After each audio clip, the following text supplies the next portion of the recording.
Page 22, Chief Thundercloud. In this page they are introducing some new symbols called rests. A rest is simple enough. You be quiet, you rest. For every note there's a corresponding rest, pretty much. And they show them the weird looking ones. You've already had the quarter rest, that weird squiggly thing. Some say it's a kind of a bird diving down thing.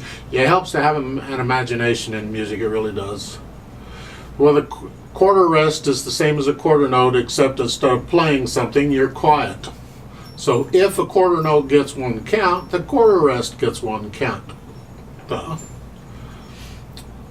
half rest is a little box, and it sits above the line. You see in the middle line, the staff. It doesn't matter if it's treble or bass, that's not important. It's just the staff, it's the middle line in the staff, it sits above it. It's the same as a half note, it gets two counts. Then the last one they're showing you here is the whole rest, which is also a box. Looks just like the half rest, except the whole rest is hanging down from the line, the next to the top line. And that's the same as a whole note, or four quarter notes or quarter rests. And the way I remember the difference between a half rest and a whole rest, because they're both a box, they look alike, but one sits on a line and one hangs down from the line, and to me the half rest is the smaller of the two because it's only worth two quarter notes, so it's light enough it can sit up on the line. And the whole rest is the heavier one, four quarter notes. It hangs down because it's heavy, and that's the way I remember it. So the half rest is lighter, it can sit above the line. The whole rest is heavier because it's worth more, so it sits below the line, and that's how you tell it. That's how I tell the difference. You may have some other system to remember. Good for you. But this is the first piece in the book where they can be technically correct in the music, because none of the pieces prior to this have been actually correct, really correct. Oh.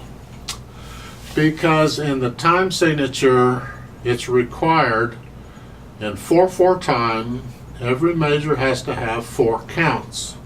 And before this, if a measure didn't have any notes in it, they left it blank. You can't do that. You gotta account for 4 counts.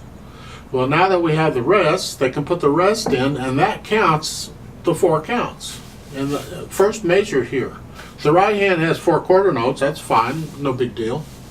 It's in 4/4 time, so we need the equivalent of 4 quarter notes. The bottom staff doesn't have any notes at all, so now we can use a whole rest to indicate 4 counts of silence. So both staves in the first measure have 4 beats in them. We're good to go. In the second measure, it's a little trickier because in the upper staff you got 3 quarter notes and a quarter rest. Well, that's 4 counts total. That's okay. But in the bottom staff, we have a half rest, that's 2 counts. A quarter rest is 1 count, and a quarter note is 1 count. And you add them all up, and you've got 4 counts in the bottom staff. So we're still good. And you'll see in here, and from now on, watch it, every measure's got to have the required number of counts in it according to the time signature. Now, one other little thing I'll point out now, and I'll remind you when the time comes, which is probably in the next video, is a whole rest has double duty.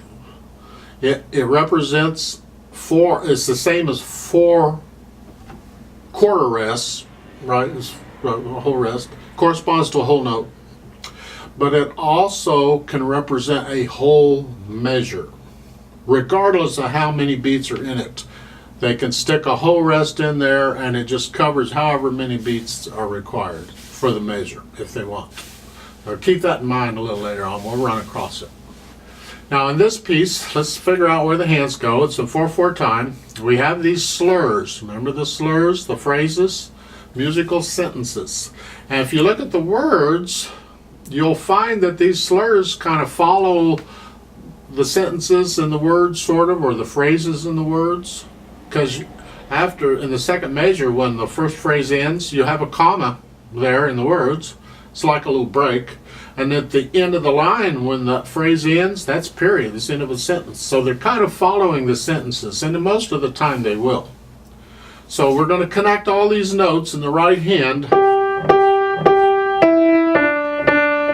as best we can. Now you can't connect repeated notes on a piano, but you get as close as you can. But then after in the second measure, after you play the last D in the right hand, you're going to lift up so we get a little more silence before the B in the left hand. So we went.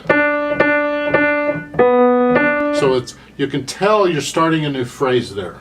Same thing at the end of the line. When after the half note, you lift up and down before you to go on, because we want a little silence. So the last measure there going on is here. Lift up, and then so we get a little silence, and that's important.